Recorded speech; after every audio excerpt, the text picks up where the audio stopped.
Мы требуем, чтобы их всех арестовали и чтобы они нам вовремя вернули наши деньги. Сырья Романова – одна из 100 пострадавших от действий ТФБ «Финанс». Вложили, говорит женщина, все семейные сбережения. Это около 4 миллионов рублей. Вернули только половину из этой суммы. Остальные потерялись с другими 88 миллионами. У нас лежали деньги на сыне, на муже, на мне. У меня сын в конце декабря пришел, говорит: мама, в банке, говорит, предложили побольше процент. Я, говорит, на тебя положу свои деньги. У меня там счет уже с 2014 года. Мы очень довольны этим банком были. В зале суда пострадавших от ТФБ «Финанс» несколько человек. Сам же Тимур Вальшин находится в СИЗО. На заседании он присутствовал виртуально, по видеосвязи. Главное требование защиты – это заменить его задержание на домашний арест.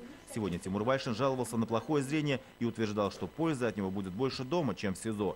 Суд, выслушав все стороны, вынес свое решение. Постановление Советского районного суда города Казани от 8 февраля 2017 года в отношении Вальшина Тимура Рустемовича об избрании меры пресечения вида заключения по стражу оставить без изменения, апелляционной жалобы без удовлетворения. Однако, по мнению адвокатов, суд слишком суров к Вальшину, и основания держать его за решетку у следствия нет. Мера пресечения в виде заключения под стражу не применяется в отношении подозреваемых, обвиняемых в совершении преступлений, связанных с мошенничеством, если эти преступления совершены в сфере предпринимательской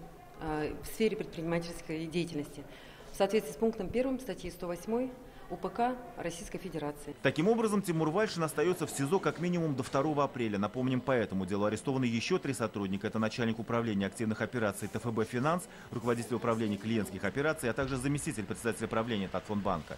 Заместитель правления Сергей Мещанов объявлен в федеральный розыск. Радик Фархулин, Ниас Рахман, Ильшат Мухаметов, ТНВ Казань.